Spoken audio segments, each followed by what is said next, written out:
नागरिकतामा अपमानजनक नाम राख्न नपाइने अपमानजनक नाम भएकोलाई पनि प्रक्रिया मिलाएर सच्याउन गृह मन्त्रालयको निर्देशन। गठबन्धनको सिट बाँडफाँडको कार्यदलको संयोजकमा नेपाली कङ्ग्रेसका नेता कृष्ण प्रसाद सिटौला चयन। आदिवासी जनजातिलाई अवसरबाट वञ्चित हुन नदिने प्रधानमन्त्री शेरबहादुर देउबाको भनाई। तराईको डुबानबारे मैले भारतसँग वार्ता गरेँ, अहिलेको सरकारले केही पनि नगरेको भन्दै नेकपा एमालेका अध्यक्ष केपी शर्मा ओलीको आरोप। माधव नेपालले प्रधानमन्त्री हुँदा सिनको समेत नभाँचेको रौतहट पुगेर ओलीको गर्जन। जुम्लाबाट चुनाव लड्ने राष्ट्रिय प्रजातन्त्र पार्टीका प्रवक्ता ज्ञानेन्द्र साईको घोषणा। यात्रुसँग बढी भाडा असुलेको विषयमा अनुगमन गर्न सरकारलाई संसदीय समितिको निर्देशन। आफूले मन्त्री हुँदा राम्रो काम गरेको पूर्व मन्त्री रामकुमारी झाँक्रीको ठोकुवा। नेताको आडमा काम रोक्ने ठेकेदारलाई तह लगाउने। भौतिक पूर्वाधार तथा यातायात मन्त्री मोहम्मद इस्तियाक राईको भनाई। निर्वाचन घोषणा गरेपछि सांसदहरूको कार्यकाल समाप्त भएको राष्ट्रिय सभा सदस्य खिमलाल देवकोटाको जिकिर। नेपालमा एमबीबीएस अध्ययन गर्ने विदेशी विद्यार्थीको संख्या बढेको चिकित्सा शिक्षा आयोगको ठहर। सर्वोच्च अदालतको कायम मुकायम प्रधान न्यायाधीशको जिम्मा हरिकृष्ण कार्कीलाई। निर्मला पन्त प्रकरणमा मुछिएका दिलीपले युवतीलाई दुर्व्यवहार गरेको आरोप। एनएचपीसीसँग सहमति पत्रमा प्रारम्भिक हस्ताक्षर गर्ने लगानी बोर्डको निर्णय। पोखरामा प्याराग्लाइडिङ उडान व्यवस्थापनको जिम्मा हवाई खेलकुद संस्थालाई दिइने। असमान ढङ्गले कर्मचारीको तलब बढाएको भन्दै नासुहरू आन्दोलित। निर्वाचन सम्बन्धी कानुन संशोधन गर्नुपर्ने सांसद दिलकुमारी रावल थापाको भनाई। संवैधानिक परिषद 7 सदस्य हुने व्यवस्था गर्न सांसद गंगा कुमारी वेलवासेको सरकारसँग माग। खेलाडीहरूलाई पेन्सन दिनुपर्ने राष्ट्रिय सभा सदस्य दुर्गा कुमारी गुरुङको भनाई। नेपाली क्रिकेट टोलीको मुख्य प्रशिक्षकमा मनोज प्रभाकर नियुक्त। 9औं राष्ट्रिय खेलकुद निर्धारित मितिमै हुने राखेपा सदस्य सचिव टङ्कलाल घिसिङको ठोकुवा। भदौको दोस्रो साता top of the world golf challenge प्रतियोगिता आयोजना हुने र समाचार पार्टी हेल्थ टिप्स अन्तर्गत आज हामी शरीरमा देखा पर्ने सेता धर्सा किन आउँछ त भन्ने विषयवस्तुमा जानकारी दिनेछौँ। हामीलाई अन्तिमसम्म हेर्नुहोला। दर्शक महानुभाव नमस्कार। समाचार पार्टी .com को न्यूज बुलेटिनमा यहाँलाई हार्दिक स्वागत छ। म प्रहलाद चन्द्र घिमिरे। आज मिति विक्रम सम्वत 2079 साल साउन 24 गते मंगलबार ईस्वी सम्वत सन् 2022 अगस्त 9 तारिक। आज प्रदोष व्रत अन्तर्राष्ट्रिय आदिवासी दिवस रहेको छ।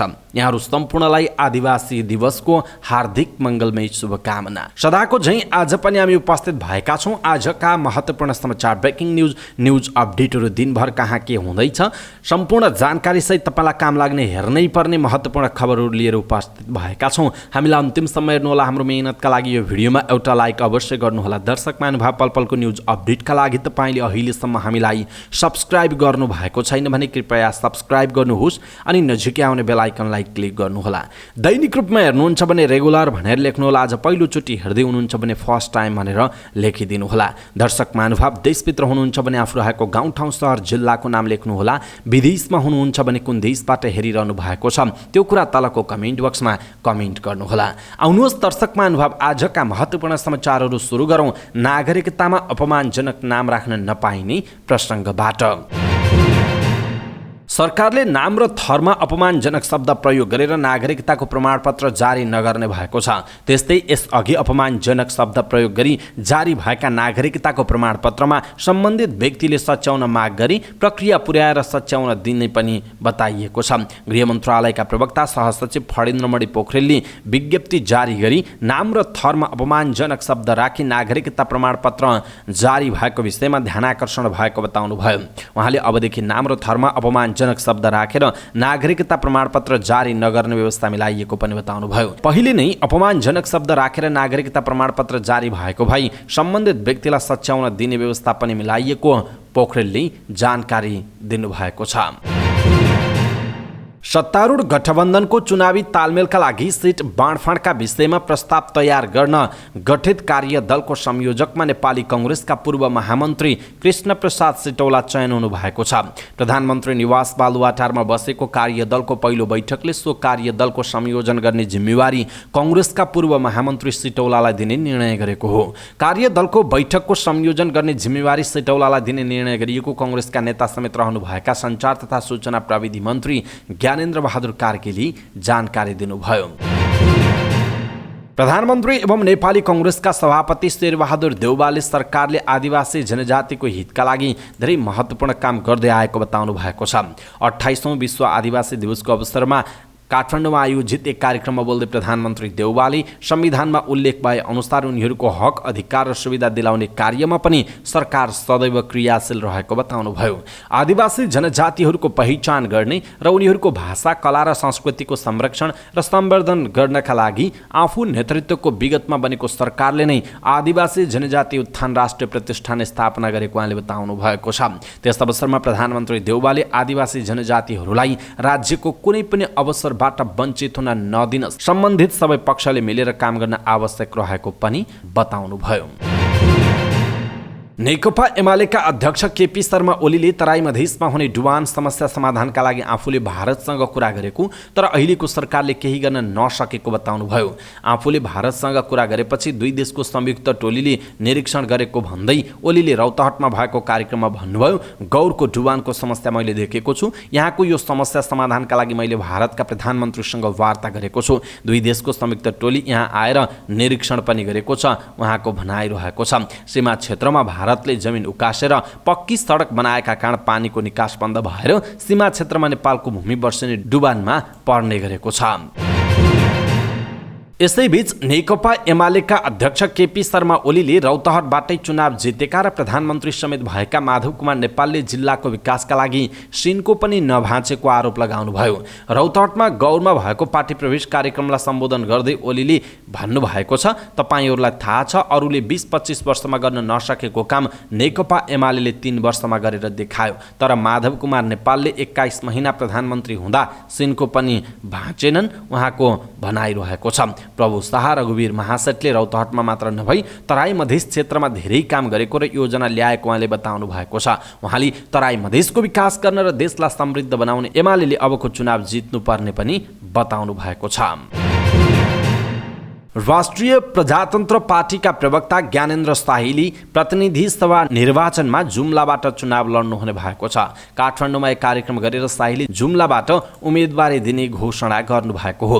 काठमाडौँ क्षेत्र नम्बर 1 र 2 का साथै चितवन, रूपन्देही, झापा, कैलालीबाट चुनाव लड्न पार्टी नेताहरूले आग्रह गरेको भए पनि आफूले मात्रै भूमि रोजेको उहाँले बताउनुभयो। जुम्लामा पार्टीको उपस्थिति कमजोर रहेको स्वीकार्नुभएका राप्रपा प्रवक्ता शाहीले भन्नुभयो, जिताउने हराउने जे भए पनि मेरै दाजुभाइले गर्नेछन्, यसमा मेरो पश्चाताप रहने छैन भनेर मैले जुम्ला रोजेको हुँ, उहाँको भनाइ छ। आफ्नो उम्मेदवारी कङ्ग्रेस वा कम्युनिस्ट विरुद्ध नभई समृद्धिमा जुम्लाको अर्थतन्त्रको उपस्थितिका लागि भएको बताउनुभयो। 5 वर्षका लागि आफूले मत माग्ने भन्दै उहाँले भन्नुभयो, राष्ट्रिय स्तरमा जुम्लाको उपस्थिति देखाउन सकिन भने अहिले जो मेरो प्रतिद्वन्दी हुनुहुन्छ उहाँलाई नै भोट हाल्ने मेरो प्रतिबद्धता छ, उहाँको भनाइ छ। प्रदेश र प्रतिनिधि सभाको चुनाव आगामी मक्सिर 4 गते हुँदैछ। संसदीय समितिले सार्वजनिक यातायातले यात्रुसँग मनलाग्दी भाडा असुल गरेको विषयमा तत्काल संस्थागत संयन्त्र बनाई अनुगमन गर्न सरकारलाई निर्देशन दिएको छ। प्रतिनिधि सभा अन्तर्गतको विकास तथा प्रविधि समितिले नारायणघाट मुगलिन र मुगलिन पोखरा सडकको वर्तमान कार्य प्रगतिको विषयमा योजना प्रमुख र भौतिक यातायात मन्त्रीसँगको छलफलपछि समिति सभापति कल्याणी कुमारी खड्काले यस्तो निर्देशन दिनुभएको हो। समितिको बैठकमा सभापति खड्काले सार्वजनिक यातायातका सवारी साधनले यात्रुहरूसँग मनलाग्दी भाडा लिने गरेको गुनासो आएको बताउनुभयो। उहाँले सडक सीमा अतिक्रमण गरी सडक सीमाभित्र बनाइएका घर टहरा तत्काल हटाउन पनि सरकारलाई निर्देशन समेत दिनुभएको छ।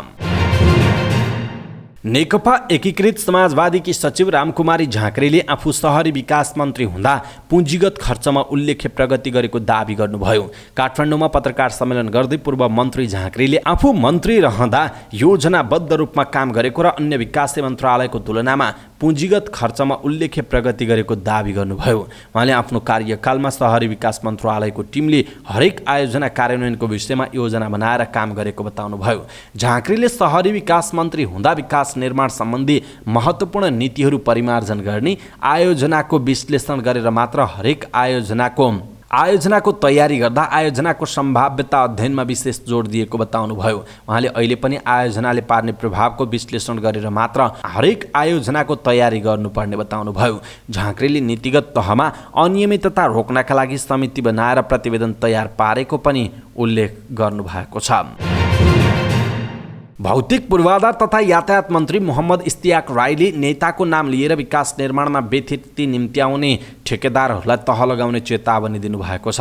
प्रतिनिधि सभा अन्तर्गतको विकास तथा प्रविधि समितिको बैठकमा बोल्दै मन्त्री राईले नेताको नाम लिएर ठेकेदारीमा दादागिरी गर्दै विकास निर्माणका काममा व्यथिति ल्याउने ठेकेदारहरूलाई तह लगाउने चेतावनी दिनुभएको हो। उहाँले मन्त्रालयले त्यस्ता ठेकेदारहरूको खोजी भइरहेकाले बिस्तारै ठिक हुने पनि बताउनु भएको छ।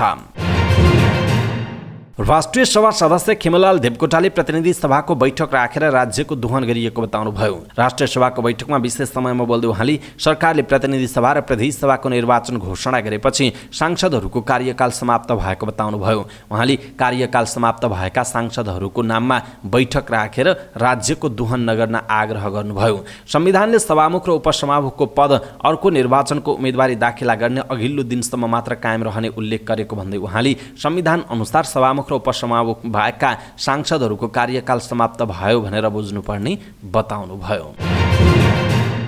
चिकित्सा शिक्षा आयोगले नेपालमा एमबीबीएस अध्ययन गर्ने विदेशी विद्यार्थीको सङ्ख्या बढेको बताएको छ। सोमबार पत्रकार भेटघाट कार्यक्रमको आयोजना गरेर आयोगले यसको जानकारी गराएको हो। यो वर्ष 265 जना विदेशी विद्यार्थी अध्ययनका लागि भर्ना भएको र यो सङ्ख्या गत वर्षको भन्दा 6 गुणा बढिरहेको आयोजकको भनाइ छ। चिकित्सा शिक्षाको पहुँच सामान्य मानिसहरूको पहुँचमा क्रमशः वृद्धि भइरहेको आयोगका सदस्य सचिव डाक्टर भोजराज काफ्लेले बताउनुभयो। उहाँले स्तरीकृत गरिएका मापदण्ड र सूचकको आधारमा विज्ञ समूहबाट चिकित्सा शिक्षा सञ्चालन गर्ने संस्थाहरूको सूची निर्धारण गर्ने पद्धतिको विकास भएको पनि बताउनुभयो।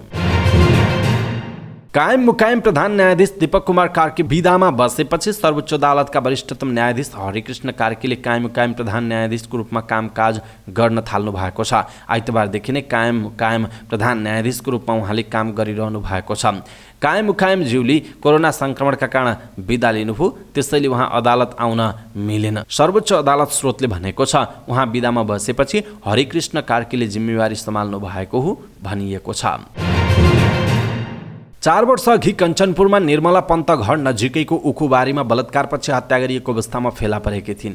निर्मलाको हत्याको 25 दिनपछि प्रहरीले भीमदत्त नगरपालिका 2कै दिलीप सिंह विष्टलाई समातेर अभियुक्तका रूपमा सार्वजनिक गरेको थियो।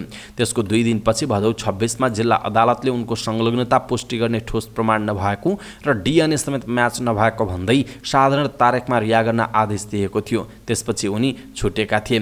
4 वर्ष अघि निर्मला पन्त हत्या प्रकरणमा पक्राउ परेर कञ्चनपुरको भीमदत्त नगरपालिका 2का 3 दिलीप विष्टले युवतीहरूलाई दुर्व्यवहार गरेको आरोप लागेको छ। दिलीपले बाटोमा हिँड्ने किशोरी तथा युवतीलाई जिस्काउन थालेको गुनासो गरिएको छ। निर्मला मृत भेटिएको क्षेत्रमा पर्ने भगतपुर ब्यारेक उल्टाखाम सडक खण्ड भएर आवत जावत गर्ने किशोरी र युवतीलाई जिस्काउन थालेको गुनासो आएको कञ्चनपुर प्रहरीले जनाएको छ।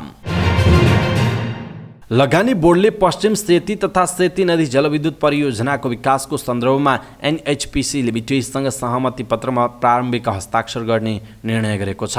सिंहदरबारमा सोमबार बसेको बैठकले पश्चिम सेती तथा सेती नदी 6 जलविद्युत परियोजनाको विकासको सन्दर्भमा एनएचपीसी लिमिटेडसँग सहमति पत्रमा प्रारम्भिक हस्ताक्षर गर्ने निर्णय गरेको जनाएको छ। बैठकपछि सञ्चारकर्मीहरूसँग कुराकानी गर्दै लगानी बोर्डका सहसचिव अमृत लम्सालले अप्पर मर्स्याङदी 2327 मेगावाट जलविद्युत परियोजनाको एमओयू गरेर त्यसको सर्वेक्षणको काम अगाडि बढाउने निर्णय भएको बताउनु भएको छ। उहाँले माथिल्लो कर्णाली जलविद्युत परियोजनाको नेपाल सरकार मन्त्री परिषदबाट भएको निर्णय अनुसार कार्यान्वयन गर्नलाई सहजीकरण गर्ने सन्दर्भमा लगानी बोर्डलाई अख्तियारी दिएको पनि उहाँले जानकारी दिनुभयो। पोखरामा प्याराग्लाइडिङ उडानको स्लट व्यवस्थापनको जिम्मा नेपाल हवाई खेलकुद संस्थाले पाएको छ। नेपाल नागरिक उड्डयन प्राधिकरणले नेपाल हवाई खेलकुद संस्थालाई अधिकार प्रत्यायोजन गर्दै यस्तो जानकारी गराएको हो। यो प्याराग्लाइडिङ सञ्चालकहरूको संस्था रहेको जनाइएको छ। गएको साउन 20मा संस्थालाई पत्र लेख्दै प्राधिकरणले पोखरामा सञ्चालन हुने प्याराग्लाइडिङ उडानका लागि हरेक उडानको स्लट व्यवस्थापन प्रभावकारी हुने गरी पालै-पालो समय तोक्ने निर्देशन दिएको जनाइएको छ। यो नियम प्याराग्लाइडिङ कम्पनीले नमानी वा संस्थाले नगरेमा कारबाही गर्ने चेतावनी समेत प्राधिकरणले दिएको छ। पोखरामा प्याराग्लाइडिङको अनुमति, नियमन र सँग सम्बन्धित व्यवस्थापन गर्ने कामको अधिकार प्राधिकरणले यो संस्थालाई प्रत्यायोजन गरेको जनाइएको छ। असमान ढङ्गले कर्मचारीहरूको तलब बढाएको भन्दै नासोहरूले अर्थ मन्त्रालयमा धरना दिएका छन्। सोमबार सिंहदरबार स्थित अर्थ मन्त्रालय अगाडि काठमाडौँ, भक्तपुर र ललितपुरका नायब सुब्बाहरूले कर्मचारीको तलब समान ढङ्गले बढाउन माग गर्दै धरना दिएका हुन्। आइतबार सार्वजनिक भएको तलबमानमा बजेटको घोषणा विपरीत तलब बढाइएको भन्दै नायब सुब्बा र त्यसभन्दा तल्लो तहका कर्मचारीहरू आन्दोलनमा उत्रिएका हुन्। यस विषयमा आन्दोलित कर्मचारी र अर्थ मन्त्रालयका अधिकारीबीच छलफल भएको र आफ्ना माग पूरा नगरी अझै सशक्त रूपमा आन्दोलन कार्यक्रम गर्ने आन्दोलित जिल्ला प्रशासन कार्यालय काठमाडौँका नायब सुब्बा गोविन्द प्रसाद कोइरालाले बताउनु भएको छ। नेकपा एमालेकी सांसद दिलकुमारी रावल थापाले निर्वाचन सम्बन्धी कानुन संशोधन गर्न माग गर्नुभयो। राष्ट्रिय सभाको बैठकमा विशेष समयमा बोल्दै सांसद थापाले वर्तमान निर्वाचन प्रणालीमा सुधार गर्न आवश्यकता रहेको बताउनुभयो। उहाँले गणतन्त्र र सङ्घीयतालाई बलियो बनाउनका लागि निर्वाचन प्रणालीको सुधार गर्नुपर्नेमा जोड दिनुभएको हो। नेकपा माओवादी केन्द्रका राष्ट्रिय सभा सांसद गङ्गा कुमारी बेलवासेले संवैधानिक परिषद 7 सदस्य हुने व्यवस्था गर्न माग गर्नुभएको छ। सांसद बेलवासेले राष्ट्रिय सभाका उपाध्यक्ष समेत सदस्य रहने गरी संवैधानिक परिषद 7 सदस्य बनाउन सरकारसँग माग गर्नुभएको हो।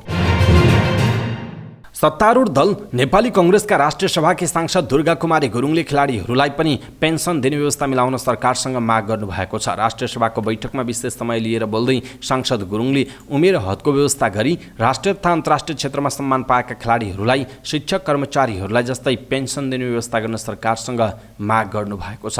उहाँले सबै उमेर समूहका नागरिकका लागि खेल खेल्नका लागि आवश्यक व्यवस्था मिलाउन पनि सरकारको गम्भीर ध्यानाकर्षण गराउनु भएको छ। नेपाल क्रिकेट सङ्घ क्यानले भारतीय क्रिकेटर मनोज प्रभाकरलाई नेपाली राष्ट्रिय क्रिकेट टोलीको प्रशिक्षकमा नियुक्त गरेको छ।